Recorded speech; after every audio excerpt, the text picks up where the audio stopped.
और लोकतंत्र को मूलभूत जड़ों तक पहुंचाना हो, पंचायती राज के द्वारा महिलाओं को अधिकार देना हो, ये सारे काम राजीव जी ने किए। और सूचना और टेलीकॉम की जिस क्रांति का आज देश दम्भ भरता है, उसके अग्रज, उसके अग्रसर रहने वाले राजीव जी ही थे। एक कृतज्ञ राष्ट्र आज उनका नमन करता है। एक बहुत अहम मुद्दा है जिसको लेकर आज हम आपके बीच में आए हैं, क्योंकि जब भी आप भाजपा से कोई भी सवाल पूछिए, चाहे वो महंगाई हो, चाहे वो बेरोजगारी हो, चाहे वो राजस्व के बारे में, कोई भी सवाल पूछ लीजिए आप, उनका एक ही जवाब होता है, हमने तो फ्री में जी राशन बांटा है। मानो ऐसे बोलते हैं कि अपने घर से बोरों में भर के लाइए, देश का ही पैदा किया हुआ अनाज है, देश के किसानों का पैदा किया हुआ अनाज था, जो आपातकाल के दौरान, कोरोना की महामारी के दौरान उन्होंने बांटा। लेकिन अब भाजपा, और ये किसी भी मुद्दे पर उनसे आप बात कर लीजिए, ये जवाब जरूर आता है, हमने तो जी 84 करोड़ लोगों को, 86 करोड़ लोगों को मुफ्त का अनाज बांटा है। लेकिन अब भाजपा का असली चाल, चरित्र और चेहरा एक बार फिर से लोगों के सामने आ गया है, क्योंकि खुद भाजपा के प्रवक्ता, उनकी ट्रोल आर्मी, उनके मंत्री, उनके मुख्यमंत्री और स्वयं प्रधानमंत्री जी भी एक मौका नहीं चूकते हैं एहसान लादने पर देश के ऊपर कि कैसे उन्होंने मुफ्त राशन बांटा कोरोना के दौरान। लेकिन अब असलियत यह है कि 2 जून की जो रोटी गरीब आदमी को नसीब हो रही थी, चुनाव खत्म हो गए और उसकी थाली पर प्रहार होने जा रहा है, उसके पेट पर लात मारने की पूरी तरह से तैयारी होने जा रही है। हम लोग अभी आपके साथ साझा भी करेंगे वो सारे डॉक्यूमेंट्स जिसके आधार पर हम ये प्रेस कॉन्फ्रेंस कर रहे हैं। उत्तर प्रदेश सरकार और शासन के कुछ दस्तावेज हैं और इनमें से कुछ जिला आपूर्ति अधिकारियों ने जारी किए हैं, कुछ जिला अधिकारियों ने जारी किए हैं। इसमें से बांदा है, कन्नौज है, गोंडा है, महाराजगंज है, गोरखपुर है, लखनऊ है, तमामों हैं। जो जो हमें मिलता गया हमने आपके साथ अभी साझा करेंगे। ये जो जारी किया गया है, इसमें साफ तौर से कहा गया है कि राशन कार्ड के कुछ अपात्र लोग हैं और वो तुरंत राशन कार्ड जमा कर दें। और वो अपात्र लोग कौन हैं? जिनकी खुद की जमीन ना हो, पक्का मकान ना हो, भैंस, बैल, ट्रैक्टर, ट्रॉली ना हो, मोटरसाइकिल ना हो, वो मुर्गा या मछली का जीविकोपार्जन न करते हो, आजीविका का कोई और साधन ना हो। अगर ऐसे लोगों के पास राशन कार्ड है तो वो तुरंत सरकार के पास उसको जमा कर दें, और अगर जमा नहीं करेंगे तो सरकार वसूली करेगी। और अभी हम आपको विस्तृत तरीके से बताते हैं क्यों और कैसे वसूली करेगी सरकार एक पर्टिकुलर दाम पर गेहूं और चावल की। और अगर आपने वो भी नहीं किया तो आपकी संपत्ति की कुर्की की जाएगी। मतलब भाजपा की सरकार में, केंद्र और उत्तर प्रदेश की तथाकथित डबल इंजन की सरकार में, गरीब को और गरीब बनाकर कैसे रखना है, यही सारा मामला है। चुनाव खत्म, बड़े बड़े दावे खत्म, हर झोले पर छपकर प्रधानमंत्री और योगी जी की तस्वीरें आती थी, वो खत्म। अब गरीब का निवाला छीना जाएगा, गरीब के मुंह से कौर छीना जाएगा। दिक्कत सिर्फ ये नहीं है कि फर्जी राशन कार्ड को लेकर, तथाकथित फर्जी राशन कार्ड को लेकर सरकार का ये रवैया है। अब आप निर्ममता और क्रूरता देखिए इस सरकार की। इस देश में 84% लोगों की आय कम हो गई है। इस देश में बेरोजगारी 8% के पार है। नौकरियां चली गई, महंगाई से आप लोगों की कमर तोड़ ही रहे हैं। और अब आपने ये निर्णय लिया है कि राशन कार्ड वापस होंगे। और अगर आपने वापस नहीं किया तो ध्यान से सुनिएगा, 24 रुपए किलो पर आपसे गेहूं की वसूली होगी। और ये वो अनाज है जो आपको कोरोना काल के दौरान दिया गया था, तो ये रिट्रोस्पेक्टिव वसूली होगी। 24 रुपए प्रति किलो गेहूं की और 32 रुपए प्रति किलो के हिसाब से चावल की वसूली होगी। यही नहीं रुकती है क्रूरता और निर्ममता। नमक, तेल, दाल, मटर जो पिछले कुछ महीनों में दी गई लुभाने के लिए चुनाव के दौरान, उसकी वसूली मार्केट रेट पर होगी। और अगर यह वसूली नहीं हो पाई तो आपके घरों की, आपकी संपत्ति की कुर्की होगी। यह शासन आदेश आया है उत्तर प्रदेश की सरकार से, जिसका अनुसरण, जिसका क्रियान्वयन उत्तर प्रदेश के हर जिले में हो रहा है। हर जगह लोगों को कार्ड सरेंडर करने से मजबूर किया जा रहा है। मैं एक ही सवाल पहले पूछना चाहती हूं। मोटरसाइकिल पढ़ के मेरे दिमाग में एक सवाल आया कि गांव में मोटरसाइकिल होती है, घरों में मोटरसाइकिल, जिस घर में मोटरसाइकिल है और वहां पर लोगों की नौकरी चली गई, काम नहीं था कोरोना काल के दौरान, बच्चों को खिलाने के लिए ना पैसा था ना अनाज था, और खाद्य सुरक्षा बिल के तहत उन लोगों को अनाज पहुंचा, उस मोटरसाइकिल का क्या फायदा हुआ? तो अब आपने, क्योंकि उसका तब पेट भरा था, अब उसके पेट पर लात मारेंगे। ऐसे तमाम जिन कारणों को लिस्ट आउट किया गया वो इसी तरह के कारण है। हम आपके साथ जो डॉक्यूमेंट साझा करेंगे उसमें यह होगा। एक और बड़ा सवाल है, और यह बहुत अहम सवाल है, कि कुर्की की धमकी देकर, वसूली का डर दिखाकर तो चलिए आप राशन कार्ड जब्त करा लीजिएगा, लेकिन अगर ये तथाकथित राशन कार्ड अपात्रों के पास पहुंचे थे तो उन अधिकारियों का क्या होगा जिन्होंने इसको जारी किया था? शासन के वो तमाम अधिकारी जिन्होंने ये अपात्रों को तथाकथित राशन कार्ड जारी किया था, उनके खिलाफ क्या एक्शन लिया जाएगा? एक्शन सिर्फ गरीब, एक्शन सिर्फ बेरोजगार, एक्शन सिर्फ मजबूर लोगों के खिलाफ लिया जाएगा, जनता जनमानस के खिलाफ लिया जाएगा। इन लोगों के खिलाफ क्या एक्शन लिया जाएगा, ये सवाल तो पूछना जरूर बनता है, क्योंकि जारी तो सरकारी अधिकारियों ने ही किए थे। या तो हम ये माने कि चुनाव के पहले खूब प्रोत्साहित किया गया, सबको जारी करो राशन कार्ड, सबके घर पहुंचे वो झोला छपी हुई तस्वीरों के साथ, सबको हम ढिंडोरा और झुंझुना बजाएं कि हमने फ्री राशन बांटा, और जब चुनाव खत्म हो गया तो सरकार वसूली पर उतर आई। इसके अलावा इसका कोई और मुझे तो विस्तृत विवरण नहीं समझ में आता है। एक बात और बहुत जरूरी है, 2013 का जो खाद्य सुरक्षा कानून है वो ये साफ तौर से अंकित करता है कि किस राज्य में कितने लोगों को ग्रामीण और शहरी क्षेत्रों में कवर करना होगा खाद्य सुरक्षा से। उत्तर प्रदेश के लिए ग्रामीण क्षेत्रों में यह आंकड़ा 79.5 करीब 80% है, और शहरी क्षेत्रों में यह आंकड़ा 64% से थोड़ा सा ऊपर है। अप्रैल 2022 की फूड ग्रेन बुलेटिन, जो कांग्रेस पार्टी नहीं मोदी सरकार जारी करती है, अप्रैल 2022 की पिछले महीने की फूड ग्रेन बुलेटिन के अनुसार उत्तर प्रदेश के 15 करोड़ 20 लाख लोग इसमें एलिजिबल हैं। तो अब सवाल यह उठता है कि जब आप लोगों से जबरन राशन कार्ड जमा करवा रहे हैं, तो क्या आप यह सुनिश्चित कर रहे हैं कि खाद्य सुरक्षा अधिनियम के तहत उनको लाभ मिले? क्योंकि राशन कार्ड जब जमा हो जाएगा तो 2 रुपए किलो पर भी अनाज नहीं मिलेगा। आप यह कैसे सुनिश्चित करिएगा कि जो कानूनी आवश्यकता है, जो लीगल रिक्वायरमेंट है खाद्य सुरक्षा अधिनियम के तहत, करीब 80% ग्रामीण और 64% से ऊपर शहरों में, वो पूरा हो? क्या प्रबंध कर रही है सरकार खाद्य सुरक्षा देने के लिए? क्योंकि ये लीगल रिक्वायरमेंट है, this goes into the remit of law. और इसीलिए हमारे कुछ सवाल हैं।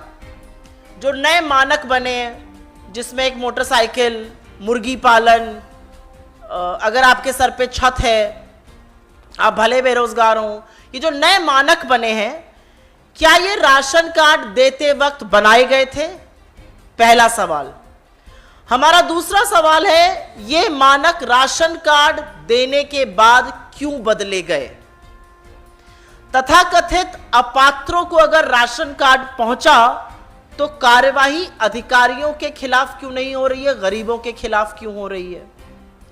अपात्रों के पास अगर राशन कार्ड पहुंचा तो दिक्कत तो अधिकारियों की थी, अगर राजस्व का तथाकथित नुकसान हुआ है तो उनकी क्या जवाबदेही है? अगर अपात्रों वाली बात हम आपके लिए, आपका छल 1 मिनट के लिए मान भी लें सच है, तो आप सो क्यों रहे थे? चुनाव के पहले आपने क्यों नहीं ये प्रक्रिया करी? आपने क्यों चुनाव में ये इंड्यूसमेंट किया? क्यों आपने चुनाव में ये प्रलोभन दिया? क्यों आपने चुनाव में झोले छपवाए अपने चेहरों के साथ? अपने घर से तो राशन नहीं ला रहे थे, वो तो खूब बांटा, खूब वोट पाए, और उसके बाद अब आप इसको खत्म कर रहे हैं। तो चुनावों के पहले ये कार्रवाई क्यों नहीं हुई थी? कानूनी आवश्यकता जो है उसके तहत खाद्य सुरक्षा से लोग वंचित हो जाएंगे, ये इंश्योर कैसे करेगी यूपी गवर्नमेंट ना हो? और अंत में क्या उत्तर प्रदेश की सरकार खाद्य सुरक्षा अधिनियम की कानूनी आवश्यकता, विच इज करीब 80% ग्रामीण और करीब 64% शहरी को पूरा कैसे करेगी, ये जरूर बताएं। हम अंत में सिर्फ यही कहते हैं कि क्या जनहितकारी योजनाएं भी अब चुनाव का समय देखकर बनेंगी? और अगर ऐसा होता है तो सरकारों की क्या विश्वसनीयता है? उनकी नीयत और नीति पर सवाल कैसे नहीं उठेंगे? चुनाव के पहले जो फ्री राशन का रट लगा लगा के जिन्होंने कान पका दिए, आज वो, और खूब झोले छपवाए, आज वो जनता पर एहसान लादने के बाद जनता का मुंह का निवाला, जनता की थाली पर प्रहार क्यों कर रहे हैं? और क्या यह माना जाए कि लोगों का पेट भारतीय जनता पार्टी सिर्फ वोट के लिए भर रही थी, और अब जब वोट का काम पूरा हो गया है तो लोगों को भूखमरी से जूझने के लिए छोड़ दिया जाएगा?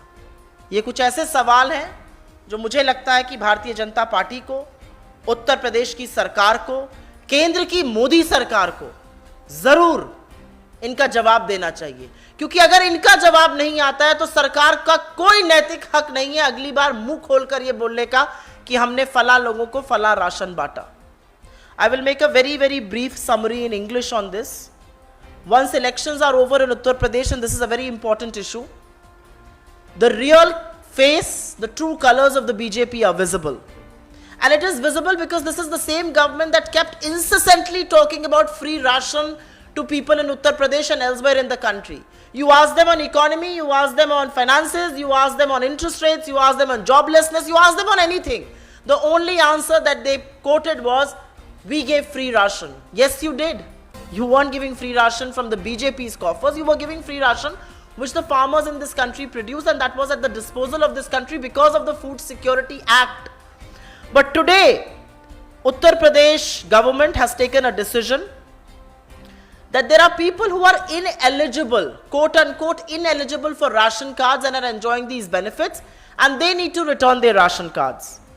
And we will share these documents with you. District magistrates and supply officers have issued various guidelines, and some of those guidelines are ridiculous because it says if you own a motorcycle, or if you are doing poultry, or if you indulge in fishery, or if you have no other source of income, you cannot have a ration card. I mean, the only question that comes to my mind is, in the middle of the pandemic, when people were losing their jobs, when they had no incomes, they may have had a motorcycle. But what use of that was that motorcycle? That motorcycle wasn't feeding them. But the callousness and the brazen attitude of the government doesn't just end there. The government then categorically goes on to say that if you do not submit your ration cards, you will be penalized. And retrospectively, at the price of 24 rupees per kg for wheat and 32 rupees per kg for rice, money will be taken back from you. It will be coerced back from you. And also, let me tell you, salt, edible oil, pulses, grams, some of those things that they gave before elections will be recovered retrospectively at market prices. And if you fail to do so, to ghar ki kudki hogi. The reality is, and there are two very important questions that arise out of this. If at all we agree with you, and if at all ration cards did go to ineligible people, who's responsible for that? Ration cards are issued by government officials. What is the action against those government officials if they indeed caused any loss to the exchequer because of their callousness? So why are you penalizing the poor?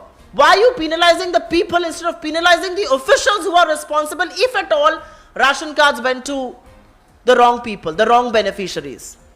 The second and the very important question is, why did you not wake up to this before elections? Before elections, you were busy printing bags with pictures of Yogi ji, pictures of Modi ji, going to every household, telling the whole world how you were distributing ration. Why did you do that? Why did you not wake up to this reality? Why suddenly a month later you have woken up to this reality and you're withdrawing free ration? The reality is that you do not know what to do. You've got stuck in your own conundrum. And I will make a very important submission here, which is that the Food Security Act of 2013 categorically specifies who will be the beneficiaries in which state. They leave it to the states to identify the norms for beneficiaries, but the percentage of beneficiaries is identified by the Food Security Act 2013, and according to the Food Grain Bulletin issued by the Government of India in April 2022, just last year, in UP 79.5% people in the rural areas qualify for be covered by the Food Security Act, and in the urban areas over 64% people qualify to be beneficiaries of this Food Security Act. So if you are going to get people to submit their ration cards, how will you ensure that this number stays? How are you going to ensure that people are adequately covered by the Food Security Act? Because we are now going into the legal pitfalls of this. So we've got 6 pointed questions. Question number 1, what was the criteria when ration cards were being issued in Uttar Pradesh? Why has that criteria been changed retrospectively? If at all ration cards did go to the wrong beneficiaries, what sort of action is being taken against officials, and why are you taking action against poor people, and that too retrospectively? And if at all ration cards did go to ineligible people, how are the officials responsible for whatever loss to exchequer may have been caused? And more importantly, under the Food Security Act, how will the Uttar Pradesh government ensure that adequate people within the legal remits are covered by the Food Security Act? Because quite frankly, it raises the moot question and the moot point that we want to leave you with, which is that should governments be making policies, should welfare schemes be made in this country and will be made in this country, keeping elections in mind? And once elections are over, damn the people, let's move on. And that's exactly what is happening here. When elections were not happening, you were willing to distribute free ration to anybody, whether they were eligible, ineligible, wrongly eligible, I don't care. But once elections are over, you are actually attacking the poor at a time when 84% people have reported loss of income, unemployment levels are at over 8%, and this country is seeing unprecedented price rise. We will only urge the Modi government and the Yogi government to rethink, to stand by our people, and to ensure that not a single Indian goes to bed hungry. Because with what they are doing, the next thing we will see after price rise and after unemployment is mass levels of poverty, which will lead to undernourishment and hunger. Thank you very much.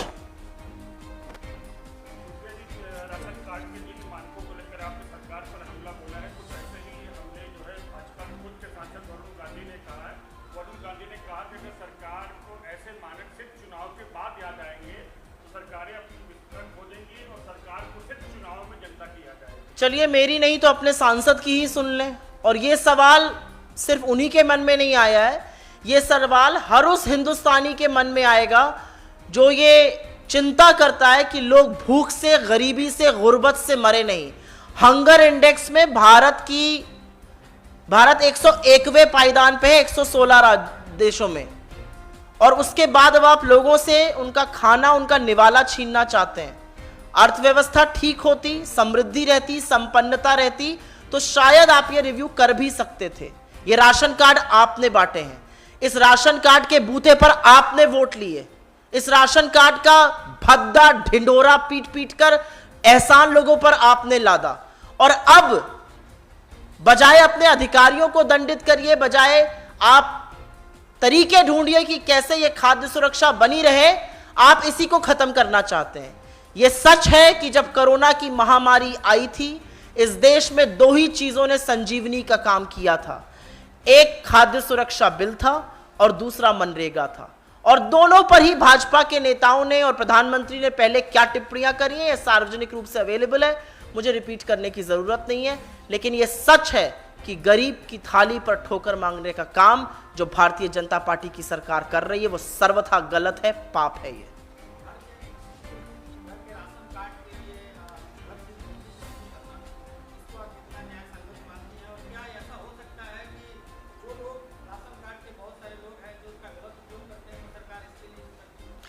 मुझे ऐसा लगता है अगर कोई गलत उपयोग कर रहा है तो उसके खिलाफ कार्रवाई होनी चाहिए, लेकिन डराकर धमकाकर क्या धमकियां दी जा रही हैं। अगर आपने राशन कार्ड जमा नहीं किया आपकी संपत्ति की कुर्की होगी, अगर आपने राशन कार्ड जमा नहीं किया तो वसूली होगी, और वसूली कैसे होगी? रिट्रोस्पेक्टिवली। जो राशन आपको मिल चुका है उसकी वसूली होगी। 24 रुपए प्रति किलो गेहूं, 32 रुपए प्रति किलो चावल, दाल, तेल और नमक की वसूली मार्केट रेट पर होगी।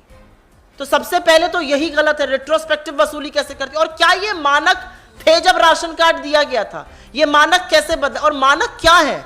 आपके सर पर अगर छत है तो आपको राशन नहीं मिलेगा। हो सकता है मेरे सर के ऊपर छत हो लेकिन मेरी कोई आय नहीं हो, मेरी कोई मजबूरियां हो, मेरी कोई नौकरी नहीं हो, और इसलिए मुझे राशन कार्ड पे फ्री का अनाज चाहिए, सस्ता अनाज चाहिए। मोटरसाइकिल है तो आपको नहीं मिलेगा। गांव में कितने घरों में मोटरसाइकिल होती है? उन घरों के लोगों से जाके पूछिए आय कैसे छिन गई है, रोजगार कैसे नष्ट हो गए। 2 जून की रोटी खाना मुश्किल है, लोग चावल उबालकर खाने को मजबूर हैं, और आप उनसे उनकी आय और नौकरी तो आपने छीन ही ली है। अब आप उनकी थाली में जो रखा थोड़ा बहुत खाना था वो भी छीन लीजिए। तो ये सर्वथा गलत है, ये कहीं किसी तरह से न्याय संगत नहीं है। ये सिर्फ एक दम्भी, अहंकारी, क्रूर सरकार कर सकती है जो वोट की राजनीति। वोट के लिए तो आपने बड़ा छपवाए थे झोले, अब वो झोले कहां गए? अगर इस पे कोई और सवाल हो तो ठीक है, otherwise we can take another question.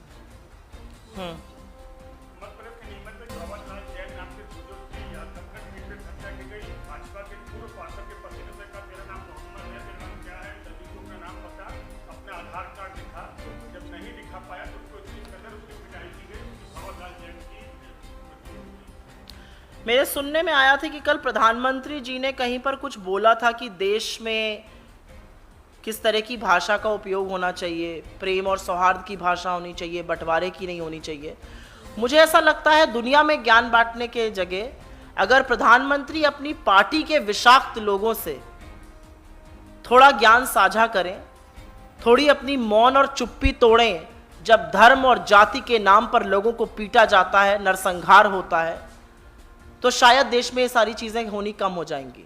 और मैं बार बार ये बात कहती हूं कि ये जो सांप्रदायिकता की आग लगा रही है भाजपा, ये पूरी बस्ती में लगेगी, घर किसी का नहीं बचेगा। तो आज जैन जी की हत्या करी गई है, कल किसी और की करी जाएगी। पर इस नफरत को कहीं तो थमना होगा, क्योंकि नफरत किसी चीज का समाधान नहीं है, नफरत से कोई बच नहीं सकता है। डन हो गया।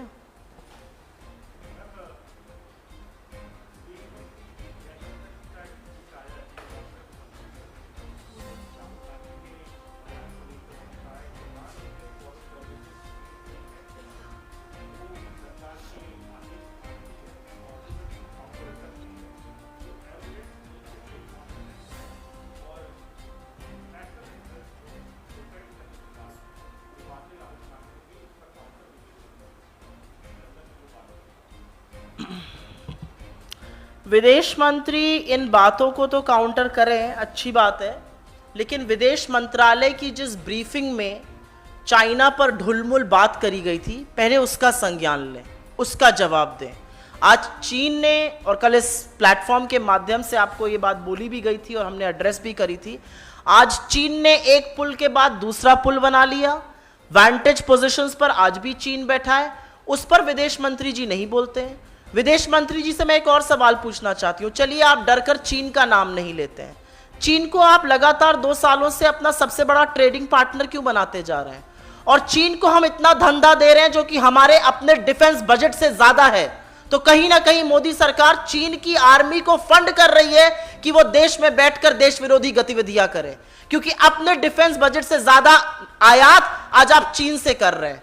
अगर जयशंकर जी मुझे इस बात का जवाब दे दें तो मैं उनसे और भी सवाल पूछना चाहूंगी, लेकिन वो जवाब नहीं देंगे, और वो जवाब इसलिए नहीं देंगे क्योंकि इस सरकार के पास चीन का नाम लेने की हिम्मत नहीं है, सवालों का जवाब देने की हिम्मत नहीं है, इस देश की भूभाकीय अखंडता पर जो प्रहार हो रहा है उसका संज्ञान लेने की हिम्मत नहीं है। इनके पास हिम्मत सिर्फ यह है कि अगर कोई निडर और निर्भीक होकर सवाल पूछता है तो उसको अटैक करो एक ट्रोल बनकर।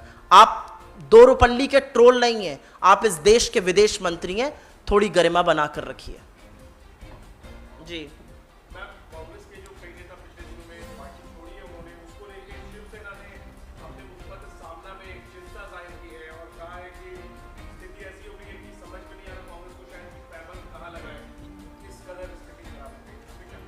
हम हर उस शुभ चिंतक की चिंता का आभार करते हैं जो हमारे लिए चिंता करता है, लेकिन मुझे ऐसा लगता है कि कांग्रेस छोड़ के जाने वाले और कांग्रेस में रहने वाले दो बड़े विपरीत तरीके के लोग हैं। और यह हम लोगों ने पहले भी इस मंच के माध्यम से कहा है कि आज जो देश की राजनीति है, जिस फंडामेंटल तरीके से लोकतंत्र बदल रहा है, जिस तरह से पैसे का दुरुपयोग हो रहा है, जिस तरह से एजेंसीज का दुरुपयोग हो रहा है, जिस तरह से राजनीतिक प्रतिद्वंदियों को दुश्मन मानकर उनके साथ बर्ताव हो रहा है, वो कहीं ना कहीं इस fundamentally reshaping the Indian economy, Indian polity and Indian society and Indian democracy. और ऐसे में जो डटकर लड़ाई करेगा वो साथ रहेगा। और मेरा हमेशा से एक चीज का मानना है, शायद छोटे मुंह बड़ी बात होगी, आपको कांग्रेस में हजार दिक्कतें हो सकती हैं, आप कांग्रेस में रह के हमारी कार्यशैली पर, हमारे नेतृत्व पर जरूर सवाल उठा सकते हैं, लेकिन आपको कभी निष्कासित नहीं किया जाएगा।